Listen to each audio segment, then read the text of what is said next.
Salut les gens, cet été je me suis dit tiens, je vais me mettre un petit peu au géocaching. Alors je suis parti, bille en tête, pour trouver plein de petits trésors, et ça ne s'est pas trop passé comme je le voulais. Récit de qui c'est qui veut se remettre au géocaching?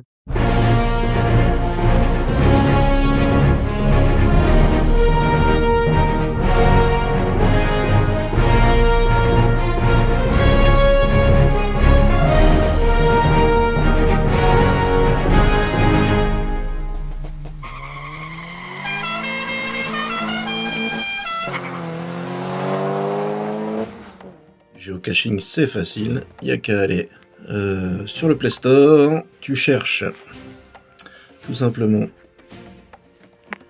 Géo. Ah mince. Géocaching. Tac. Et il va t'afficher celle-ci. Alors moi, elle est déjà installée, tu vois. Il n'y a qu'à l'ouvrir et t'inscrire. Le truc, c'est que l'appli est payante. Donc, il t'en faut une deuxième. Il te faut celle-ci. C'est Géo. Tac. Tu vois, elle est déjà installée aussi pour moi. Celle-ci est gratuite et en fait, elle va se connecter sur ton compte géocaching. Voilà, une fois que tu as ça, c'est parti. Tu peux géocacher ou plutôt géochercher. On a une carte comme ça qui s'affiche. On est géolocalisé. Bon, tu vois, par exemple, là, je me suis mis du côté de Maxent. C'est dans la Somme. Il y a un beau moulin, si tu veux aller voir un jour. Mais en tout cas, tu vois, le moulin est là. Et au niveau du moulin, on s'aperçoit qu'il y a une géocache. Alors, tu cliques sur la géocache. Il va te donner la loc, comme ça. Alors, parfois, directement, les coordonnées t'y mènent. Ou sinon, si tu as plus de détails, parfois, il va te charger des détails, tu vois. Ça se présente un petit peu comme ça. Tu vas dans la description. Et tu vois, du coup, pour celle-là, il n'y a pas d'énigme. Parce que parfois, il y a des énigmes. Et c'est bien ça le problème pour moi. Donc, en fait, il te les affiche un petit peu. Selon l'endroit où tu es, tu vois. Là, je peux me balader autour. On peut afficher en plus grand, plus petit. Donc voilà, en fait, ça se passe sur map. Hein. Donc tu vois, là, tu as toutes les géocaches. C'est sur Abbeville, Vallée de Somme. Putain, il y en a un. Il y a de quoi s'occuper là. Ça te fait parfois des grandes balades. C'est très très sympa. Alors tu vois, pour mon retour au géocaching, celle-ci, il y avait une énigme. Juste, je comprenais rien. Forcément, je me suis dit que ça permettait certainement de localiser une fois sur place, une fois aux coordonnées GPS, l'endroit exact où la petite boîte était cachée.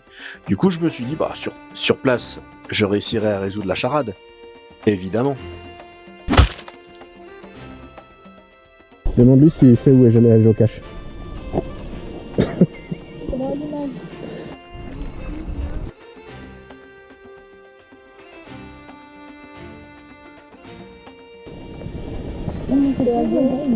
Ouais, c'est à gauche. Là. Ce qu'il y a, c'est qu'il indique par là à 45 mètres. Mais...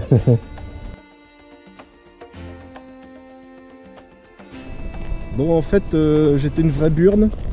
Il aurait fallu résoudre les énigmes avant et ça nous donnait les localisations autres. Je pensais que l'appli donnait directement la localisation.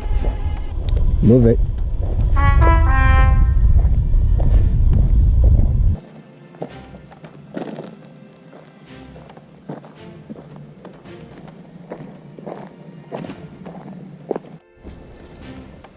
Bon.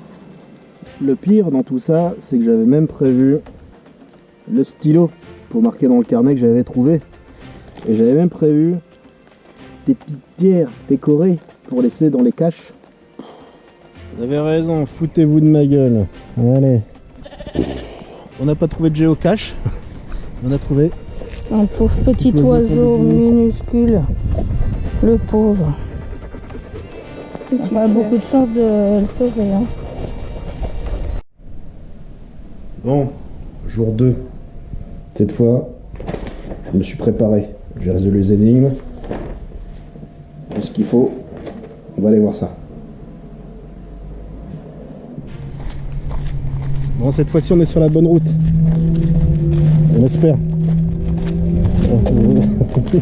Moi, je m'en fiche. Hein. Bon, on est sur les coordonnées GPS que j'ai obtenues. Donc ça doit être par ici, normalement. Ah bah tiens. Oh bah il y a un orphelin, c'est bizarre ça. Bon, en tout cas, ça va.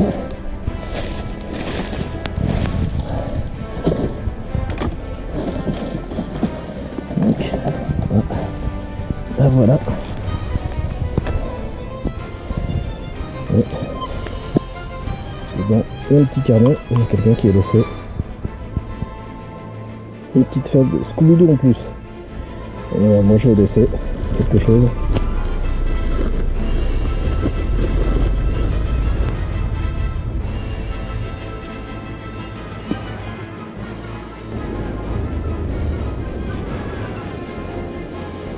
On est le combien? On est le combien? On est le 15?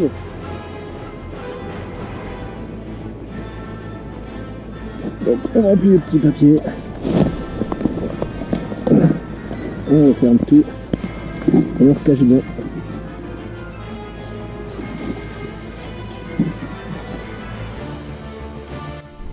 Sur la piste d'une deuxième géocache.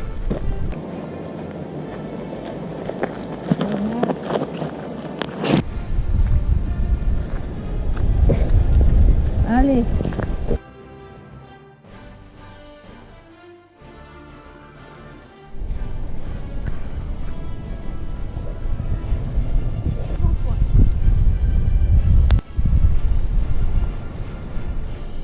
Bon, chou blanc sur la deuxième.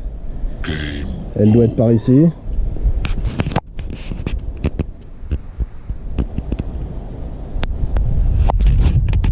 Mais pas trouvé. I'll be back.